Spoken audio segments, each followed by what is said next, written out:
Si uno observa hoy la frontera entre Estados Unidos y Canadá, la imagen es engañosa. Todo parece tranquilo, estable, casi rutinario, pero esa calma es falsa. Lo que estamos viendo en términos económicos y estratégicos es una escena del crimen. Durante más de un siglo, esa frontera fue la más larga del mundo sin defensa militar. Fue un pilar silencioso del poder económico estadounidense, una relación que Washington daba por sentada hasta ahora. Hace apenas 72 horas, Donald Trump decidió romper ese equilibrio. Creyó que estaba repitiendo una fórmula conocida: amenazas arancelarias, descalificaciones públicas y la expectativa de que Canadá cediera. Pensó que el primer ministro, Mark Carney, un tecnócrata, un banquero, respondería con cortesía y contención. Se equivocó de forma absoluta. Mientras Trump lanzaba advertencias en redes sociales, Carney preparaba algo mucho más peligroso que un despliegue militar. A las 8:01 de esta mañana, Ottawa no emitió un simple comunicado diplomático. Activó un mecanismo de congelación estratégica de recursos, con efecto inmediato. Minerales críticos, insumos esenciales para la industria militar estadounidense, componentes clave para baterías y el uranio que alimenta el sistema energético de Estados Unidos dejaron de fluir hacia el sur. Esos recursos están siendo redirigidos hacia Europa, Japón y otros socios, a cualquiera, excepto a Washington. Esto no es una disputa comercial convencional, es un asedio económico. Trump intentó presionar a Canadá. Carney respondió cortando el suministro vital de la economía estadounidense. Y lo más inquietante es que en este momento la Casa Blanca no tiene una respuesta clara. En los próximos minutos analizaremos cómo se tomó esta decisión, qué documentos la sustentan, el nerviosismo en los mercados financieros y qué sectores industriales están al borde del colapso. Lo que está ocurriendo no es menor. Podría marcar el final de una era, y no fue China quien la provocó, fue Canadá. Para comprender la magnitud de este movimiento, hay que entender la trampa en la que Trump cayó por su propia iniciativa. Hace 3 días, el presidente hablaba ante un público en Pensilvania. Necesitaba un enemigo político. No podía apuntar a China. El riesgo era demasiado alto. Tampoco a México, al que necesita para gestionar la crisis fronteriza. Así que miró al norte. Exigió que Canadá eliminara su impuesto al carbono, desmantelara su sistema de gestión láctea y, de forma especialmente provocadora, que abandonara acuerdos de comercio digital con la Unión Europea. El ultimátum fue claro: 72 horas para cumplir o enfrentarse a un arancel universal del 25% sobre todo tipo de exportaciones, desde petróleo hasta automóviles. En otro momento, quizás bajo gobiernos anteriores, Canadá habría buscado negociar, habría enviado delegaciones a Washington, ofrecido concesiones. Pero Mark Carney no es un político tradicional, es un banquero central. Dirigió el Banco de Inglaterra durante la crisis del Brexit. Presidió el Consejo de Estabilidad Financiera. Entiende el concepto de apalancamiento y entiende algo que Trump no: la economía estadounidense depende de Canadá más de lo que admite. Durante las últimas 48 horas, mientras parte de la prensa estadounidense se burlaba de la Canadá educada, el equipo de Carney trabajaba sin descanso. Según fuentes en Ottawa, el primer ministro se reunió en privado con los ministros de Industria y Defensa, sin teléfonos, solo documentos impresos. No estaban redactando un mensaje público. Estaban activando la Ley de Soberanía de Recursos Estratégicos, una normativa preparada desde hace 6 meses para un escenario como este. El razonamiento es jurídico y preciso. Si Estados Unidos declara que Canadá representa una amenaza a su seguridad nacional, como Trump hizo para justificar los aranceles, entonces Canadá está legalmente habilitada para restringir exportaciones estratégicas para proteger su propia seguridad. Trump utilizó una excepción de seguridad nacional. Carney respondió usando exactamente la misma herramienta. Es una maniobra clásica: usar el impulso del adversario en su contra. Muchos en Estados Unidos creen que el país no necesita a Canadá. Esa percepción es falsa. Veamos los hechos concretos. Primero, el cesio. La principal reserva mundial de este elemento crítico se encuentra en Manitoba. El cesio es indispensable para relojes atómicos, sistemas de guiado de misiles, GPS y redes 5G. China controla gran parte del suministro restante. Con esta decisión, Canadá deja a la industria de defensa estadounidense gravemente expuesta. No se puede fabricar armamento avanzado ni operar infraestructuras digitales modernas sin este recurso. Segundo, el sector de vehículos eléctricos. Trump insiste en competir con China en esta industria, pero las baterías requieren cobalto, níquel y litio. Estados Unidos carece de capacidad de procesamiento suficiente. Canadá no. Un memorando interno del Ministerio Canadiense de Recursos Naturales indica que estos minerales se priorizarán para socios que respeten el Estado de Derecho. En términos prácticos, los insumos destinados a fábricas en Michigan o Nevada ahora se dirigen a Alemania y Japón. Tercero, el petróleo pesado. Estados Unidos es autosuficiente en crudo ligero, pero muchas de sus refinerías están diseñadas para petróleo pesado, procedente en gran parte de las arenas bituminosas canadienses. Una reducción mínima en el suministro podría disparar los precios del combustible en el Medio Oeste en cuestión de semanas. Este no es un disparo todavía, es una advertencia muy clara. Hasta aquí los hechos. Y son suficientes para entender que no estamos ante un gesto simbólico, sino ante una reconfiguración profunda del equilibrio económico norteamericano. Esto ya no es una guerra comercial, es una amputación deliberada de la cadena de suministro. Mientras Donald Trump amenazaba con imponer aranceles a la madera canadiense, el gobierno de Ottawa se preparaba para paralizar sectores enteros de la industria estadounidense.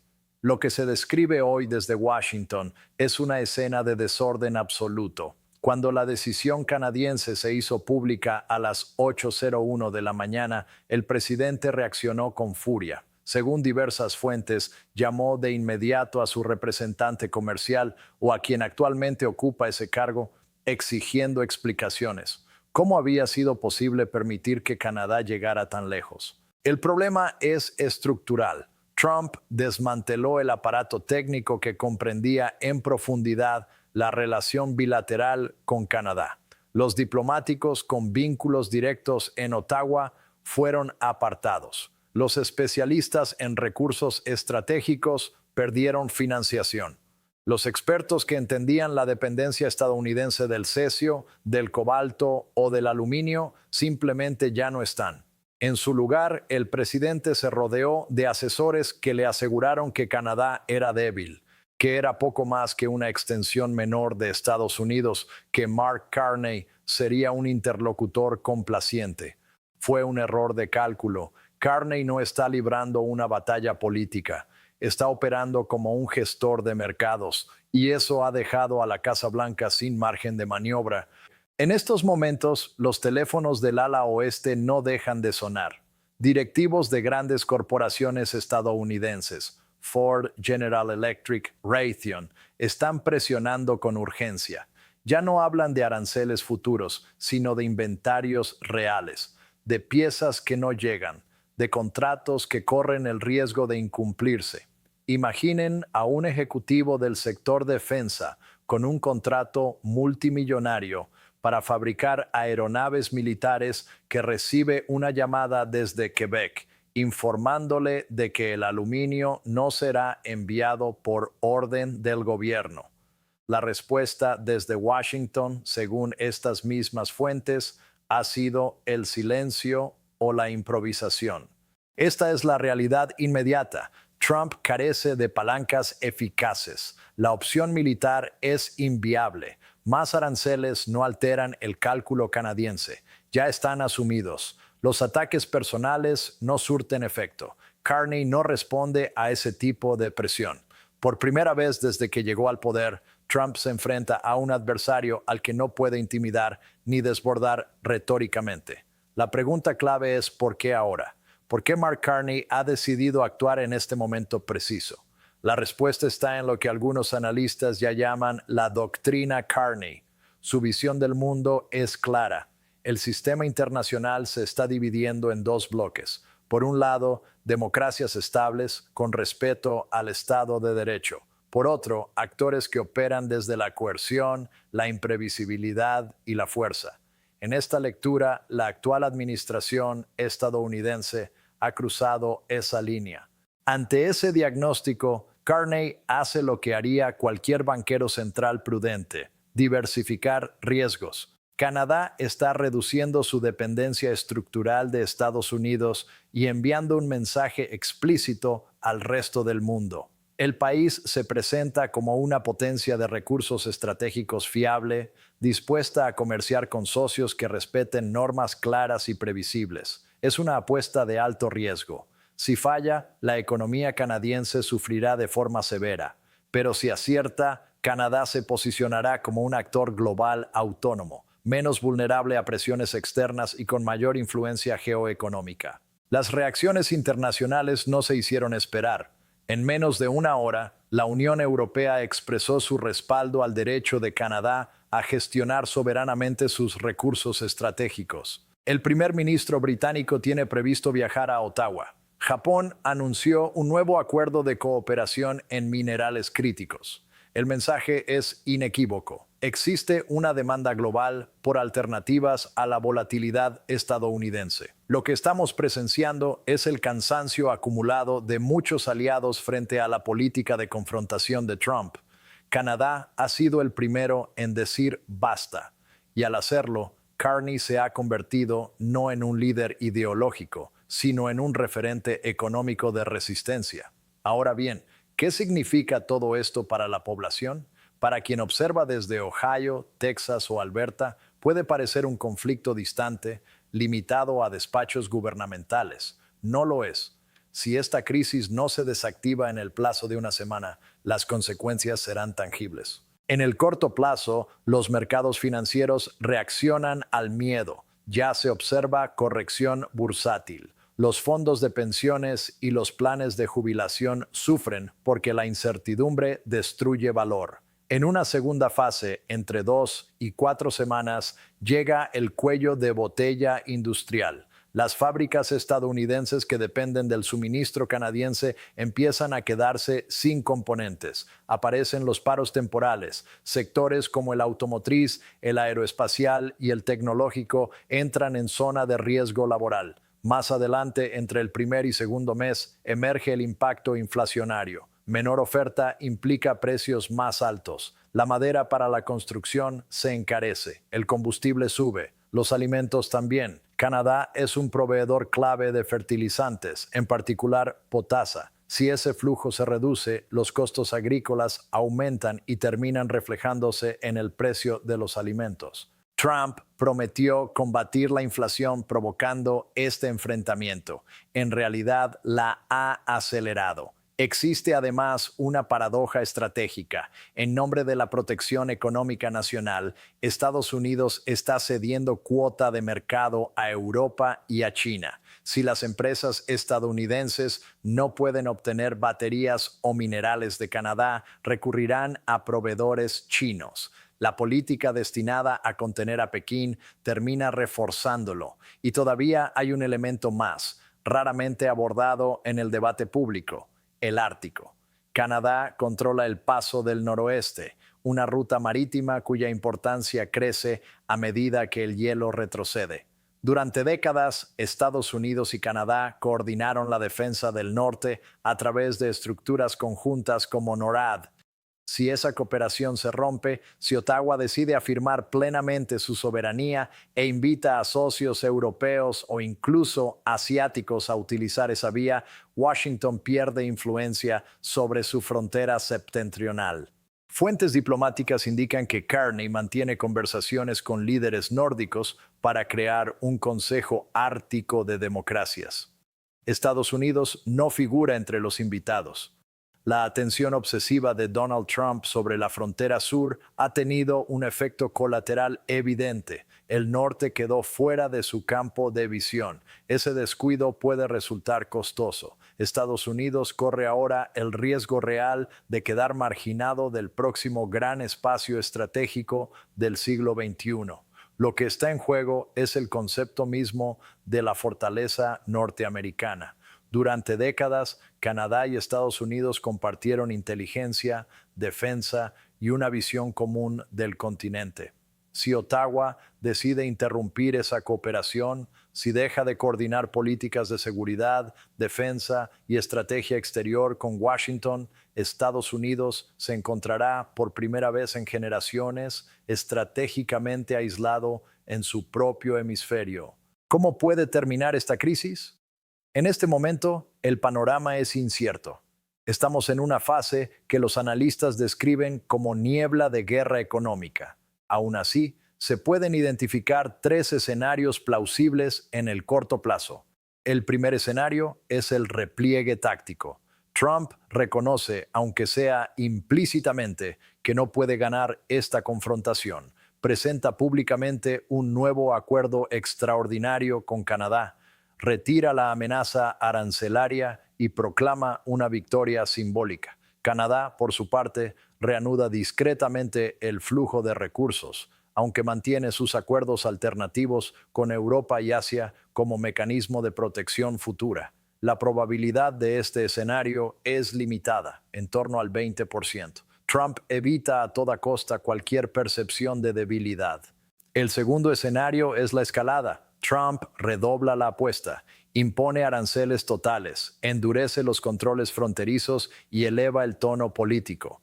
Canadá responde con medidas mucho más severas, reducción drástica del suministro energético, restricciones eléctricas al noreste estadounidense y una ruptura abierta de la cooperación económica. El impacto sería inmediato, los mercados se desplomarían y una recesión podría activarse en cuestión de días. Este es, según la mayoría de analistas, el escenario más probable, con una estimación cercana al 50%. La reacción impulsiva ha sido una constante en la presidencia de Trump. El tercer escenario es el juego largo. Carney no busca convencer al presidente estadounidense, busca resistirlo. Mantiene la presión económica focalizada en estados clave y sectores sensibles del electorado republicano. Agricultores, trabajadores industriales, comunidades dependientes de la energía. El objetivo no es un acuerdo rápido, sino un desgaste progresivo que termine alterando el equilibrio político interno de Estados Unidos, ya sea a través de elecciones intermedias o de un cambio de liderazgo. La probabilidad estimada de este escenario ronda el 30%.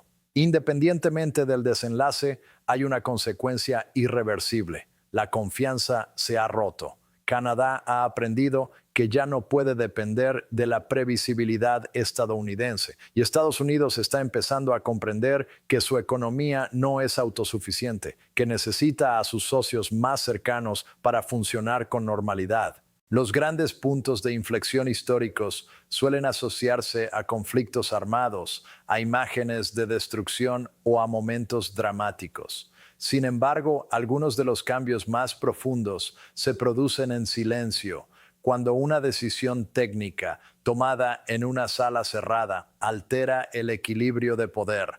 Eso es exactamente lo que ha ocurrido. Mark Carney ha trazado una línea clara. Ha dejado claro que Canadá no acepta imposiciones ni ultimátums. El mensaje dirigido a Donald Trump es inequívoco. Estados Unidos no gobierna el mundo y Canadá no es un territorio subordinado. Estamos ante un momento peligroso, sin duda, pero también ante un momento de definición. No porque Estados Unidos sea débil, sino porque ha erosionado voluntariamente la confianza de sus aliados más próximos, y esos aliados han comenzado a actuar en consecuencia. La era de la dominación estadounidense, tal como la conocíamos, se está transformando. No por presión externa directa, sino por decisiones internas que han empujado a sus socios a buscar alternativas. La pregunta que queda abierta es política y económica al mismo tiempo. ¿Es Mark Carney un estratega brillante que ha sabido plantar cara a la intimidación?